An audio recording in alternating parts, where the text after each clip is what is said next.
8,000 ரூபாய்க்கு fridge washing machine சொல்றாங்கல்ல டோக்கன்ல. எந்த ஊர்லப்பா 8,000 ரூபாயை வைத்து கொண்டும் நீங்க வாங்கலாம். 8,000 ரூபாயை வச்சுதான் வாங்கணும்னு கிடையாது.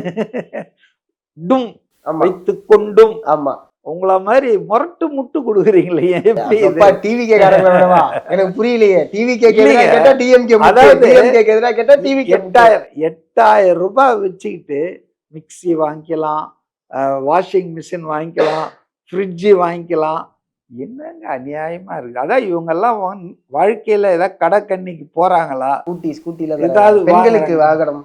அதனால நீங்க ஒழுங்கா ஆட்சி பண்ணா இதெல்லாம் நீங்க சொல்லி ஆசை காட்ட வேண்டிய அவசியம் இல்லை. நான் வந்து ஃப்ரீ பீஸை எதிர்க்கிற ஆள் இல்லை, இலவசம்லாம் சீமான் இல்லை. நான் மக்கள் வரி பணம் தான் மக்களுக்கு வருது.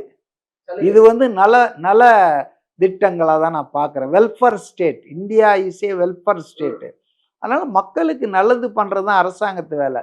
அன்ஃபார்ச்சுனேட்லி இன்னைக்கு எல்லா அரசாங்கங்களும் அதானிக்கும் அம்பானிக்கும் நல்லது பண்ணிட்டு இருக்காங்க. பேங்க்ல இருந்து அவன் லோன் வாங்கிக்கிறான், பணம் கட்ட மாட்டான். இப்படி பெரும் முதலாளிகளுக்கு சலுகை கொடுக்குற அரசாங்கங்கள் சில நேரங்களில் இந்த மாதிரி சின்ன ஏழைகளுக்கு கொஞ்சம் செஞ்சிருவாங்க. உடனே பெரிய பெரிய ஆள்லாம் கிளம்பிடுவாங்க. இது தேச பொருளாதாரம். ஏன் மோடியே சொன்னார, மோடியே வந்து இதெல்லாம் தப்புனாரு. ஆனால் இப்போ அவர் 9,000 ரூபாய் அந்த அசாம் தேர்தல் நடக்க போகுது. இப்போ நம்ம தமிழ்நாடு மாதிரி அங்கே வந்து எல்லா 48 லட்சம் பேருக்கு போட்டார் பெண்களுக்கு. இவர் தான் வந்து தமிழ்நாட்டில் வந்து இலவசத்தெல்லாம் கிண்டல் பண்ணிட்டு இருந்தார் மோடி. ஸோ அதனால வந்துங்க அதை நான் தப்புன்னு சொல்ல. ஆனால் இப்படி பணம் கொடுத்து தான் ஓட்டை வாங்கணுன்ற நிலைமைக்கு ஆய்க்கு இருக்கு பாருங்க. உங்கள் சாதனையை பார்த்து மக்கள் ஓட்டு போடணும். உங்களுடைய உறுதிமொழியை பார்த்து மக்கள் ஓட்டு போடணும்.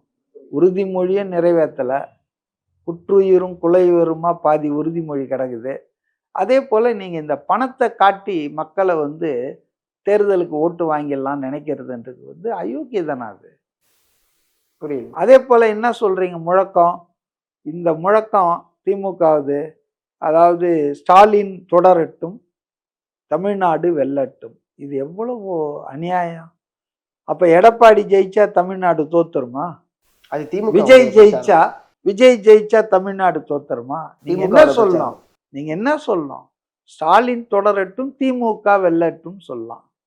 தமிழ்நாடு வெல்லட்டும்னா என்ன அர்த்தம்?